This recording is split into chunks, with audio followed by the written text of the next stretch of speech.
Bahkan kita enggak ada UTS. Oh, enggak Enggak ada UTS. Wah, ini enak ini. Sekolah enggak ada ujiannya ini. Enggak ada UTS. Jadi yang meluluskan apa namanya? Yang UAS ada ujian akhir semester? UAS-nya lebih project. Oh, langsung project. Jadi ada tanah kosong nih. Tanah kosong ini mau dibikin apa? Wah, udah dia cari ke Badan Perencanaan Daerah, dia menghubungi bagian perizinan, dia boleh enggak ini dibuat ini? Boleh. Akhirnya dia menemukan, oh ini bagusnya dibuat ini, keuntungannya ini, kalau dibuat ini keuntungannya ini. Jadi bentuknya bukan memori. Selama ini ujian UTS, UAS itu kan lebih menguji kekuatan memori orang, mengingat yang diajarkan, benar. Recalling. Iya, betul. Nah, kalau di vokasi itu tidak recalling, tapi lebih ke creating. Iya, betul. Jadi praktek ya, langsung dan membuat. melaporkan dan real, projectnya real.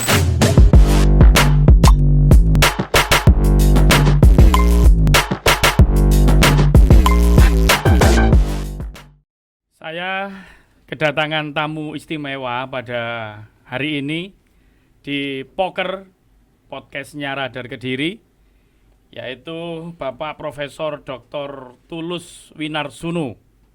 Beliau adalah Dekan Fakultas Vokasi Universitas Muhammadiyah Malang.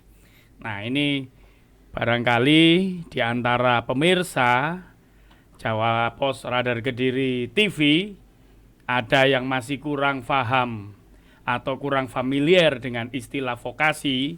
Nah, kita sama-sama mengulik dari beliau. Assalamualaikum, Prof. Waalaikumsalam. Ya, sehat ya? Alhamdulillah sehat. Alhamdulillah. Saya di koran Radar Kediri hari ini sama lihat langsung beda ya. Iya, lebih mudah lihat langsung ini. Prof, sebelum kita berbicara tentang vokasi, dunia vokasi, saya ingin rapid test dulu, Prof. Ya, ini tolong nanti dijawab cepat ya, Prof ya. Ya. Jadi saya akan tanya sama Prof Tulus, saya minta tolong dijawab cepat gitu ya. Siap. Ya. Cepat atau teratur? Cepat.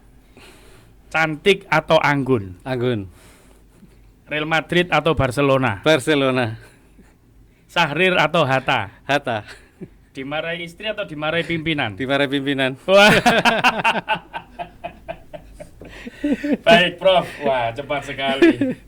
Ya, saya ingin mengawali pertanyaan begini, Prof. Mengapa perguruan tinggi itu harus ada fakultas vokasi? Ya, pertama pendidikan itu untuk menjamin keberlangsungan hidup manusia, sustainability goals itu harus dijawab. Sementara kebutuhan secara umum sebagai manusia dan lingkungannya menghendaki manusia itu multi peran ya. Nah, pendidikan membutuhkan visi sesuai dengan peran-peran yang diharapkan oleh masyarakatnya untuk menjamin keberlangsungan hidup manusia di muka bumi, kira-kira begitu.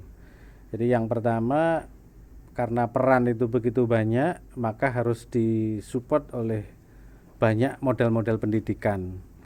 Jadi untuk pendidikan akademik misalnya, itu untuk peran-peran yang sudah ada di masyarakat agar masyarakat bisa cepat mengambil keputusan, bisa critical thinking, bisa komunikasi dan sebagainya, bisa menjalankan visi-visi keilmuan ke depan dan masih tetap bisa menjelaskan fenomena-fenomena apa yang terjadi di muka bumi. Itu pendidikan akademik, ada S1, S2, S3 gitu. Kemudian di dunia ini juga membutuhkan orang yang telah menamatkan pendidikannya dan dia berwenang untuk satu pekerjaan tertentu yang tidak bisa dikerjakan oleh orang lain kecuali lulus dari program itu. Seperti dokter itu harus lulus kedokteran, itu profesi ya. Psikolog harus lulus dari psikologi, kemudian advokat, apoteker dan lain sebagainya, itu pendidikan profesi. Meskipun ada orang lain yang bisa menyembuhkan orang, tetap tidak bisa atau bahkan dilarang melawan hukum kalau praktek kedokteran gitu. Betul. Nah, saya kenapa tanya seperti itu, Prof? Karena kan ada quote on quote semacam apa ya, anggapan atau tuduhan bahkan bahwa ini sebetulnya kan kalau perguruan tinggi itu kan ranahnya ini S1 gitu. S1, S2, S3 lah. Untuk yang vokasi itu sebetulnya ada sendiri dulu kalau kita sebut misalnya ada politeknik dan sebagainya. Nah, sementara sekarang ini yang wilayahnya yang dulu yang politeknik diambil alih sama perguruan tinggi. Nah, ada kesan seperti itu. Apakah ini bagian dari gejala ketidaklinearan zaman, Prof? Menurut Prof Tulus? Mungkin begitu ya. Tapi penjelasannya pendidikan vokasi itu sekarang sudah menjadi mindset ya, bukan lagi menjadi sebuah departemen. Jadi cara berpikir. Berpikir. Bahkan orang yang akademik pun harus berpikir untuk apa. Cara berpikir apa yang diharapkan dari vokasi itu? Ya, mindset bahwa orang harus betul-betul ahli di bidangnya, kemudian jika juga harus memiliki multi peran di dalam masyarakat, dan kemudian harus memang kredibel untuk melakukan itu. Tidak bisa sembarang orang melakukan sesuatu tanpa latar belakang pendidikan yang memang dimaksudkan untuk memproduk profesi itu gitu. Nah, ini pentingnya pendidikan formal yang sifatnya lebih ke vokasional. Nah, politeknik itu sebetulnya perguruan tinggi itu jenisnya saja. Jadi vokasi itu semua program studi yang terapan itu di bawah vokasi gitu. Meskipun namanya politeknik ya vokasi. Vokasi juga. Vokasi. Ya. Jadi ada diploma 1, diploma 2, diploma 3, diploma 4. Itu semuanya disebut vokasi. Karena itu dirasa perlu harus harus lebih mantap pada saat-saat sekarang karena ketidaklinearan itu, maka itu menjadi bagian bukan hanya supporting system dari sistem pendidikan, tapi dia memainkan peran seperti sepatu kiri dan kanan gitu. Ya, gitu. Artinya kampus ini harus garis besarnya tadi, tema besarnya adalah bagaimana lulusan atau yang kuliah di kampus kita ini benar-benar siap begitu. Siap. Ya, artinya dibekali apa saja. Apa saja yang dibutuhkan. Jadi oleh bagi yang jalur S1 ini, bagi yang pingin mengutamakan skill ini begitu ya, Prof ya. Betul.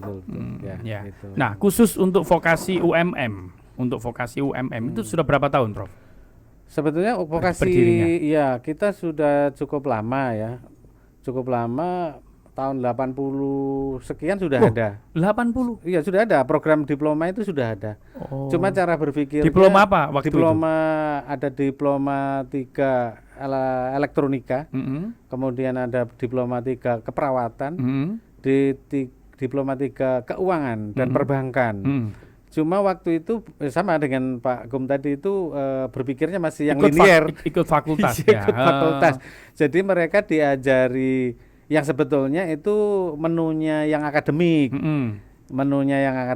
Yang D3 akhirnya menjadi agak produk yang tidak orisinal. Yang ori. Artinya yang ngajar itu mindsetnya masih S1 begitu. Seperti itu dulu. Betul. Ya. Kalau yang vokasi UMM sekarang menjadi fakultas sendiri, itu yang ngajar memang benar-benar praktisi. Iya, praktisi. Jadi yang sekarang ada itu regrouping. Dari program diploma yang ada sebelumnya, kemudian yang lahir setelah ada fakultas vokasi itu jadi bergabung. Sejak kapan resmi fakultas vokasi 2018. Oh, 2018. Itu barengan dengan sistem pendidikan yang ada di Indonesia. Jadi awalnya itu di Indonesia itu kementerian hanya dikenal namanya Direktur Jenderal Pendidikan Tinggi. Setelah itu tahun 2018 itu ada Direktur Jenderal Pendidikan Vokasi. Nah, UMM sebagai bagian ekosistem pendidikan tinggi tentu saja harus mengikuti regulasi. Akhirnya ada regrouping. Kemudian juga lebih established di situ menjadi sebuah fakultas yang entitasnya lebih different dengan yang S1 gitu. Termasuk tata pamong, tata kelola, proses belajar mengajar maupun cara berpikir yang ada di fakultas itu menjadi beda gitu. Gitu. Prof, kalau ngomong soal diferensiasi ya, fakultas vokasi UMM ini dibandingkan dengan yang sama, yang sejenis yang ya, lain. vokasi yang lain itu apa? Pembedanya Iya. apa? Pertama kita satu berpikir lulusan dari vokasi UMM itu adalah warga dunia. Dia global citizenship. Makanya dia harus standar dengan apa yang diharapkan oleh masyarakat internasional. Jadi- Apa? Misalnya dalam bentuk apa? Sertifikat. Oh. Jadi kita sertifikatnya internasional. Jadi misalnya meskipun bisa Maksudnya lulusan vokasi itu langsung dapat sertifikat. ya, Sertifikat apa aja yang setiap prodi itu minimal ada 4. Jadi setiap tahun satu prodi harus bersertifikat profesional. Kalau 4 tahun berarti dia dapat Apa 4 misalnya? minimal. Sertifikat internasional itu apa misalnya saya ambil misalnya satu yang prodi apa? sarjana terapan bisnis properti Oke, misalnya ya. misalnya ya, sertifikatnya Itu apa yang aja? pertama dia harus lulus apa yang disebut dengan property appraisal. Harus sertifikat. Karena kalau tidak sertifikat itu maka dia akan tidak punya relasi dengan masyarakat penilai properti Indonesia. Karena yang punya proyek pekerjaan itu kan asosiasi. Ya. Jadi proyek mendapat pekerjaan misalnya untuk menghitung harga sawah ketika berubah menjadi jalan tol. Nah, mereka punya pekerjaan dari pemerintah dan tentu saja yang akan dilimpahi pekerjaan itu adalah anggotanya. Nah. Anggotanya adalah orang-orang yang telah lulus sertifikat itu. Nah, maaf, Prof. Selama ini sertifikat itu yang ngeluarin siapa? Asosiasi profesi. Oh, berarti ini vokasi UMM kerjasama dengan asosiasi Asosiasi atau ngeluarin sendiri? Oh enggak. Jadi semua sertifikat itu eksternal kita. Eksternal, jadi bukan dari UMM. Asosiasi itu adalah instruktur, rekanan, juga mitra kerja dari vokasi. Jadi asosiasi itu juga menjadi tenaga pengajarnya vokasi. Gitu. Iya. Jadi model otomatis mereka tahu. Mereka tahu silabusnya, kurikulumnya. Iya, betul. Kira-kira tahu. Iya. Jadi dalam 1 tahun kalau mahasiswa vokasi itu bekerja bersama dengan asosiasi itu, maka ujiannya langsung ujian di lapangan. Kalau pekerjaannya bagus, berarti bisa nggak lulus juga ya? oh bisa. Oh, jadi Bisa. nggak otomatis lulus Oh, ya? enggak. Bisa, Iya, tapi bener-bener yang enggak ini lulus, ya. yang enggak lulus harus tetap diproses seperti trainingnya pegawainya asosiasi itu. Iya. Bahkan kita enggak ada UTS. Oh, nggak Enggak ada UTS. Wah, ini enak ini. Sekolah nggak ada ujiannya ini. Enggak ada UTS. Jadi yang meluluskan apa namanya? Yang UAS ada? Ujian akhir semester? UAS-nya lebih project. Oh, langsung project. Jadi ada tanah kosong nih. Tanah Ya. kosong ini mau dibikin apa? Wah, udah dia cari ke Badan Perencanaan Daerah, dia menghubungi bagian perizinan, dia boleh enggak ini dibuat ini? Boleh. Akhirnya dia menemukan, oh ini bagusnya dibuat ini, keuntungannya ini, kalau dibuat ini keuntungannya ini. Jadi bentuknya bukan memori. Selama ini ujian UTS, UAS itu kan lebih menguji kekuatan memori orang, mengingat yang diajarkan, benar. recalling. Iya, betul. Nah, kalau di vokasi itu tidak recalling, tapi lebih ke creating. Ya, betul. Jadi praktek ya, langsung Praktek langsung dan membuat. melaporkan dan real. Projectnya real, bukan project untuk tugas. Jadi kemudian itu kalau itu jadi, kemudian yang ngajar kan juga PTN. Ya. Ini cocok nggak untuk project ini? Dibiayai itu. Ya. Dibiayai oleh BTN. Ya. Yang BTN juga mengajar itu. Mengajar untuk itu dari satu contoh saja Iya. di program Property. studi bisnis properti. bisnis properti. Nah, Iya. yang perbankan, Prof, itu sertifikatnya apa itu misalnya? Misalnya manajemen risiko. Oke. Jadi kemudian fintech. Oh. Fintech. Kemudian ada lagi yang kewirausahaan. Kewirausahaan itu lebih ke ini ya, perusahaan-perusahaan ya. Misalnya ini kita sudah mendapatkan satu kesempatan anak-anak itu dilatih langsung, bukan pelatihan di kelas tapi langsung di lapangan untuk menjadi kepala toko. Oh. Kepala toko itu ngerti gudang, harus ngerti uang, harus ngerti ini, terutama di perusahaan-perusahaan apa namanya? Kita khususnya ya yang sudah jelas itu di bakery, di bakery. Bahkan di kampus itu diberi ini kontainer outlet oleh perusahaan itu. Oh. Jadi untuk mata Ada kuliah berapa perusahaan yang sudah ngasih kontainer outlet itu? Masih satu. Masih satu ya. Masih Perusahaan satu. apa itu? Perusahaan roti. Oh. Perusahaan roti. Jadi praktek jualan di situ. Jualan, kemudian membuat menu rotinya itu. Oh. Nah, kebetulan ada diploma 4 nutraceutical. Apa? Di tempat? Nutraceutical. Nutraceutical. Baru itu satu-satunya di Indonesia itu. apa itu? Mempelajari tentang apa itu? Jadi kalau agama kita mengajarkan makanan itu harus halal dan toyib, halal yang ngurusi MUI, toyib yang ngurusi nutraceutical. Oh. Gitu. Halalan toyibah. Iya. Nutraceutical. Di Indonesia baru satu. Satu-satunya. Karena kita yang peminatnya banyak, Prof. Belum. Ini mudah-mudahan tahun ini bisa. Masih belum dibuka. Iya, masih buka. Iya, Tapi dia sudah bekerja dengan perusahaan untuk riset terapan terutama. Misalnya membuat roti yang roti itu memang digunakan untuk penderita diabetes. Roti puding yang dipakai untuk penderita ini. Selama ini orang sakit. Apa bedanya sama ahli gizi, Prof? Jadi di rumah sakit itu kan ada ahli gizi juga. Nutraceutical itu gabungan dari gizi, farmasi, sama ilmu pangan.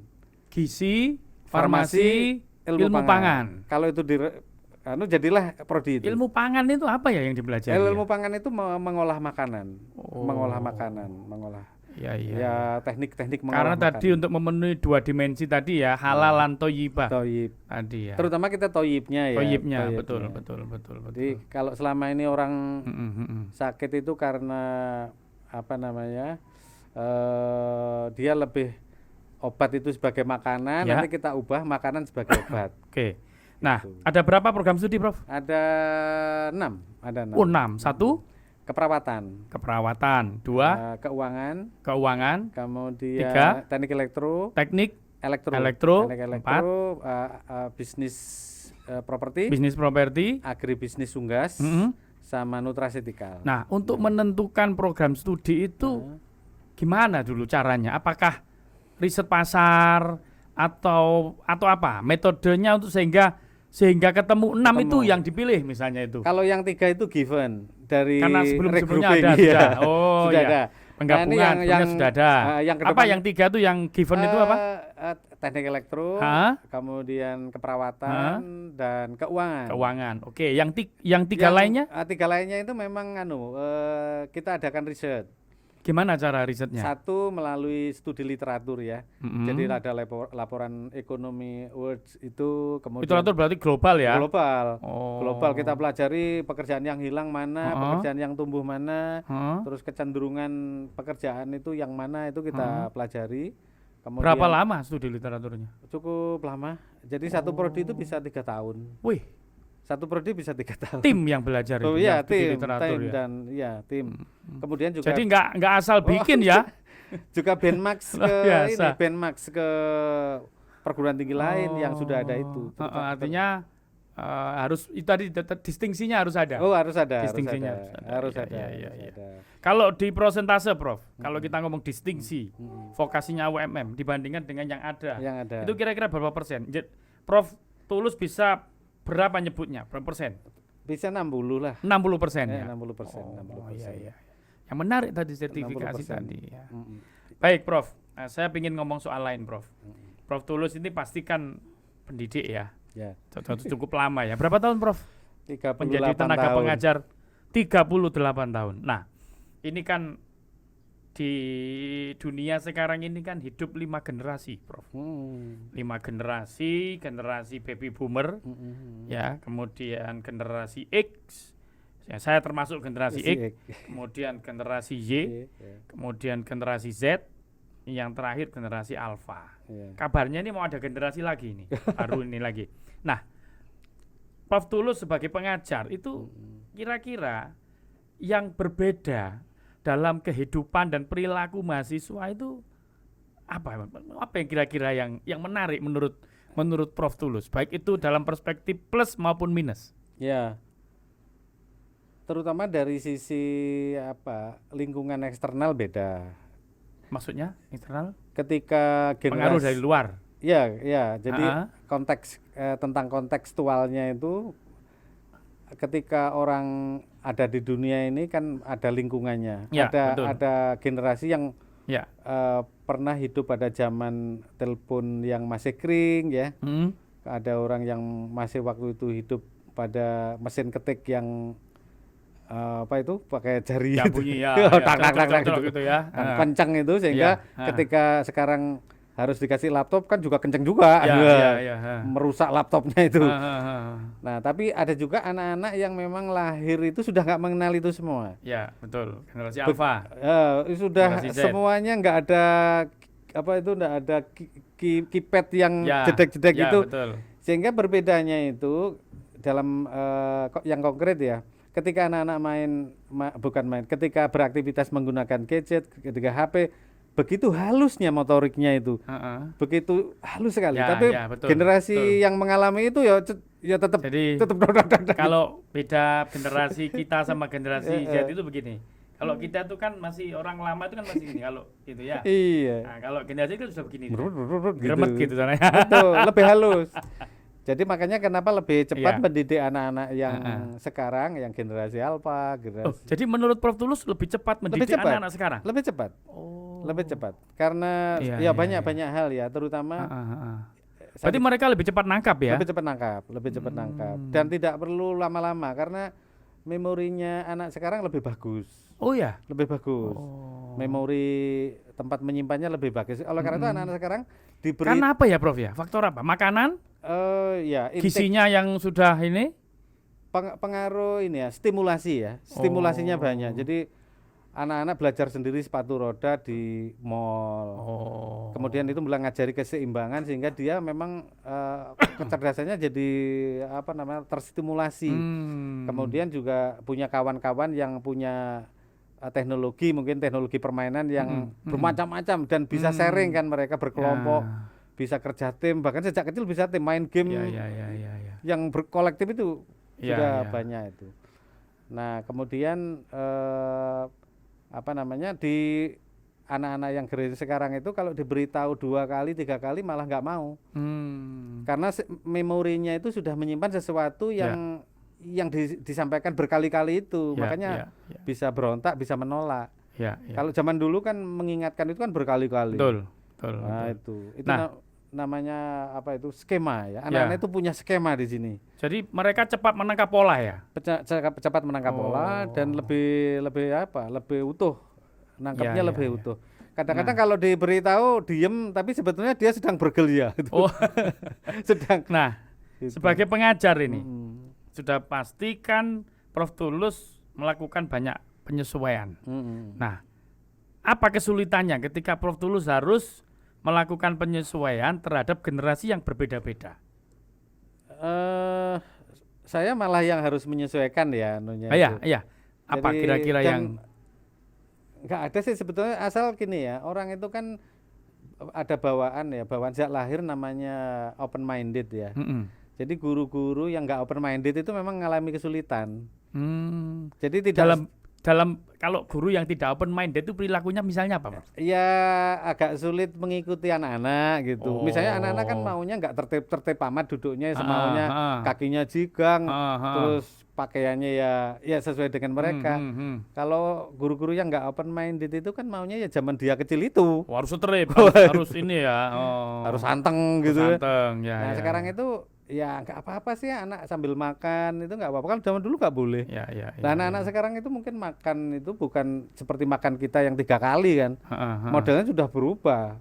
Makan anak-anak ya makan yang kecil-kecil tapi panjang itu. Jadi loh di kelas kok makan. Ya kalau saya biarkan aja. Oh gitu. Kalau makan itu justru menstimulasi konsentrasinya, nggak apa-apa. Ayo. Karena tujuan saya impact-nya itu bukan hanya ketertibannya itu. Percuma kalau tertib tapi terus nggak nangkep gitu. Iya. Asik. Gitu. Iya. Prof, Prof Tulus kalau boleh tahu asli mana? Banyuwangi. Oh, ya. Kalau saya dengar Ibu juga ngajar juga ya, Prof ya? Ngajar. Oke. Berarti masa kecil sampai SMA di Banyuwangi. Di Banyuwangi. Ya. Apa kira-kira ketika masa kecil dulu, Prof, yang kira-kira paling sulit dialami oleh Prof Tulus? Apa kira-kira masa-masa yang paling sulit dialami dulu ketika masih mulai sekolah, usia sekolah, itu apa kira-kira? sebetulnya bukan lebih kesulitan ya, karena waktu itu zamannya bareng mengalami hal yang sama gitu. Jadi mungkin bagaimana menyampaikan sesuatu ke orang tua gitu tuh. Maksudnya sulit untuk menyampaikan karena ke orang tua. Iya, Karena sebetulnya bisa menyampaikan sesuatu ke orang tua, tapi dominansi orang tua itu terlalu. Ya zaman dulu memang begitu, jadi harus manut sama. Iya. Termasuk milih sekolah juga orang tua dulu, Prof. Tulus. Atau milih sendiri? Kalau sekolahnya enggak, tapi jarak itu dihitung. Jangan yang sana, jangan itu jauh gitu. Jadi berarti kalau Banyuwangi kuliah ke Malang dianggap jauh. Dianggap jauh. Jauh itu. Tapi kok boleh? Nah, itu karena nekat. Ya karena kompromi ya. Baik, Prof. Ini saya ingin intermezzo yang rapid test yang saya lakukan di awal tadi, Prof. Ya. Cepat atau teratur, Prof. Tulus milih cepat. Kenapa kok lebih milih cepat daripada teratur? Ya nilai-nilai. Kalau cepat tapi nggak teratur gimana, Prof? Enggak apa-apa. Udah apa-apa? Enggak apa-apa. Enggak apa-apa. Kenapa harus cepat yang diutamakan? Kesempatan itu enggak datang 2 kali. Wah, kesempatan enggak datang 2 kali. Baik. Cantik atau anggun, lebih milih anggun. Anggun. Kenapa? Gitu. Anggun itu awet. Oh gitu.